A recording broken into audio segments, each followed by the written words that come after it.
Welcome to this myth busting session. So I'm from the operational delivery apprenticeship team, and I've got my team here today, and we're going to do a little myth busting session. We're going to look at 2 myths and 1 truth. So we're going to play a little game. So I'm going to give my team here 3 statements, and they need to work out which one is the truth. So I'm Natalie Wignall from the Operational Delivery Central team, and here is Stacey, my colleague. She'll introduce herself now. Thanks, Natalie. So I'm Stacey Baines, and I'm the Learning Accreditation Lead for the Operational Delivery Profession Central team. Hi, I'm Danny Cooper. I'm the ODP Central Team Apprenticeship Manager. Hi, I'm Kerry Howard, and I work on the Operational Delivery Central team, currently on temporary promotion to Apprenticeship Manager, but previously the Apprenticeship Support. Great, we'll get jumping with the first round then, thank you. So here I've got apprenticeships are only available to ages 16 to 24. I've also got apprenticeships are available for any age, and I am over 50, so I can't do an apprenticeship. Anybody want to start with that one? Yeah, so I'll start with this one, Natalie. And I think this question in itself, all of those statements really ring true. I know obviously now we're in the apprenticeship team, so we've got a lot of knowledge around how apprenticeships work. But these statements are certainly things that people have told me, particularly when we've been out and about at Civil Service Live, for example. We've been trying to promote apprenticeships. People often saying, actually, particularly the one in the yellow, I think that's what I'm drawn to most. I am over 50, I can't do an apprenticeship. I've heard that so many times with people around, well, actually, it's not for me. You know, I've been in the civil service a long time.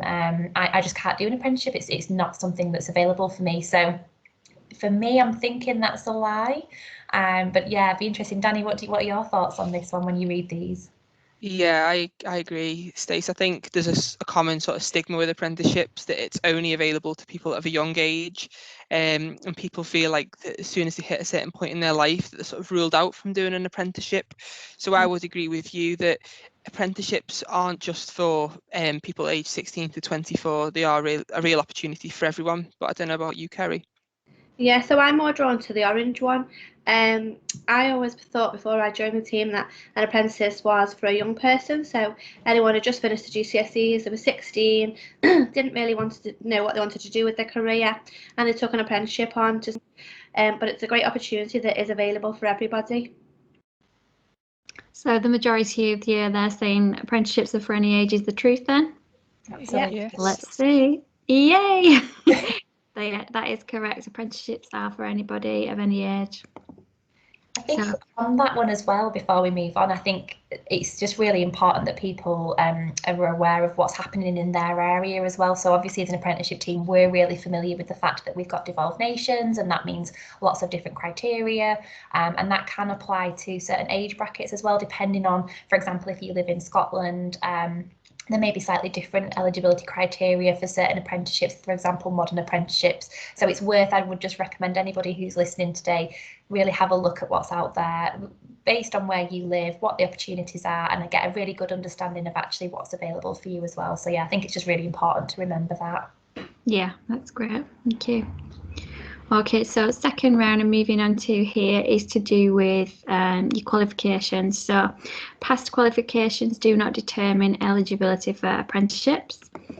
I can't do an apprenticeship because I don't have a maths GCSE, or I have a degree, so therefore I can't do an apprenticeship. Which one do we think there? I'll kick off with this one, Natalie, if that's okay. I think there is a common feeling that once someone's achieved a degree, they've sort of hit the maximum sort of qualifications that they can get, and they can't really sort of develop themselves anymore. And like the green box as well, where it's saying that they can't do an apprenticeship because they don't have their maths GCSE. Again, there's sort of that fear of being able to look and see what opportunities you might be able to get to sort of gain them qualifications that you haven't been able to achieve in school. And I think the answer is that past qualifications do not determine your apprenticeships. Do not determine your eligibility for an apprenticeship, because ultimately an apprenticeship's learning new skills on the job, and it could be something totally different to what you've already done in the past. But I don't know about what you think, Kerry.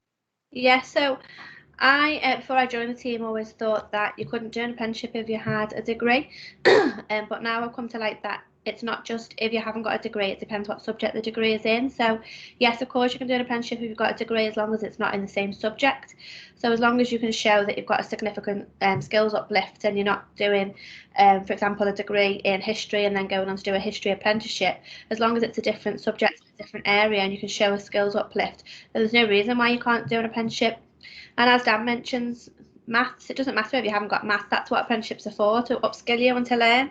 So if you have got maths, great, you may be exempt from some of the apprenticeship. And if you haven't, fantastic, you can learn new skills and try and get functional skills, which are a bit similar to GCSEs. So I think I'd probably go with the pink one. Stace, what do you think? Yeah, and again, it's another really interesting question that I think a lot of people do have that misconception about apprenticeships, that if you've been to university and had that opportunity, that you then can't proceed with an apprenticeship in work as well. Completely different. I always think it's a bit like trying to compare chalk and cheese. Completely different things, completely different subjects and content, like you said, Kerry. So I think, yeah, I would definitely agree with pink, but I think it's important as well, again, just like we've been discussing, that you really need to understand what the criteria is for the area that you're living in, because there are slightly different variances. But yeah, I would go with the pink bubble as well. Great. And anybody want to add anything else onto that? I'd just like to add the point that Kerry's made, just to reiterate the fact that, you know, there is the requirement to show a significant skills uplift, and obviously your employer can work with you to sort of determine if you may be eligible for that apprenticeship. So really have a good conversation with your line manager if it's something that you're interested in doing. So you don't need to worry about your past at all. It's all where you are now, and just have that conversation if you need it. Absolutely. Okay, move on to our final round, the third round, and this one is about finance. So I need to save and use my own money for an apprenticeship. The department will fund the apprenticeship, or I need to apply for a student loan to pay for the apprenticeship. Okay, so I'll take this one then, since the other two have had a go. So I always thought, like, going to university, you had to get a student loan or be able to fund it yourself. But since being on the team, I've realised that actually a department can fund it. So they can get money from what we call the levy and pay for that apprenticeship. So it all comes out of a pot. So there's no saving for yourself. You don't have to pay for it. It's all done through your work. What do you two think? I'll go next there, if that's okay, Stace.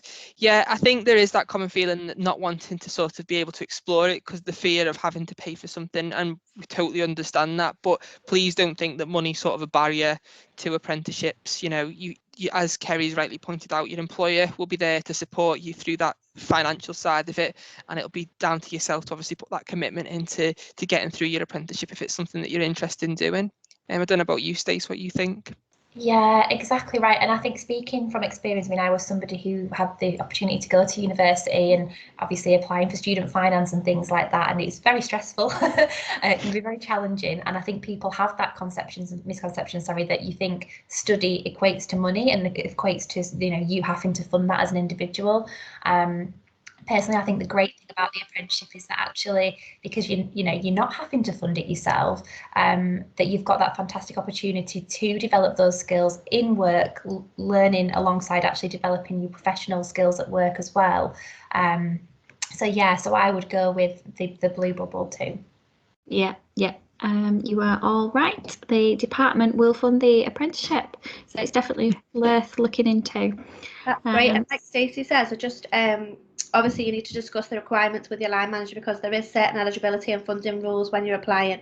So England and developed nations have different eligibility and funding rules, so always check the guidance online or with your manager. But just another thing, that the apprenticeships, although you're doing them within the civil service, they're not just civil service based. So if ever you decided to leave the civil service for some reason, there's something you can take with them. It's a recognised qualification without the civil service as well, which is good, always good to have. Yeah, I think that's a really good point to make, that you can take it with you wherever you go, wherever your career takes you. So, I mean, that brings us to the end of our little game. Does anybody want to add anything else? Just a point about apprenticeships that you might have, or you think that people might want to know? I would just say that I think if anyone's watching this today and we've managed to change their perception on apprenticeships, that was the whole intention of today's session, then I think just have a look and see what's out there would be my biggest piece of advice. I think there's so much opportunity, there's so many different apprenticeship standards available. And as you can do it within work's time as well, you're still managing to maintain sort of employment alongside the study as well, which is quite unusual, I think, in today's industry. So I would just really recommend everybody to have a look. I don't know, Danny, if there's any other advice or tips you'd pass on today. Yeah, I would just say the same as you. I think that there may be a feeling as well that there's not many apprenticeships to choose from out there. You wouldn't believe the number of opportunities that you've got, the number of different apprenticeships available to you. So definitely have a look. I'm sure whatever job you're in, whatever industry you're in, there'll be a specific apprenticeship that would suit your needs. But I don't know if there's anything final that you just wanted to add, Kerry on. No, I was just going to say that you've nothing to lose. If you want to benefit your career and learn more skills, then why not give it a go? You don't lose any money, any of your salary, you don't lose any of your job. You're still in the same job role, just adding that bit of skills uplift for yourself and a bit of learning and development for you as an individual. So you've nothing to lose. Have a go. Absolutely. Yeah. Definitely, thank you. So, I mean, if anybody does have any more questions, we are happy to answer those, and you can get in touch with us on learning and accreditation team.centralodp@hmrc.gov.uk email address. So just drop us a message if you have anything that you want to ask us, and we will try and get back to you. But that is it for today. So I'd just like to say thank you for watching, and thank you for my team for helping me out today with this. I really appreciate it. And we'll see you later. Thank you.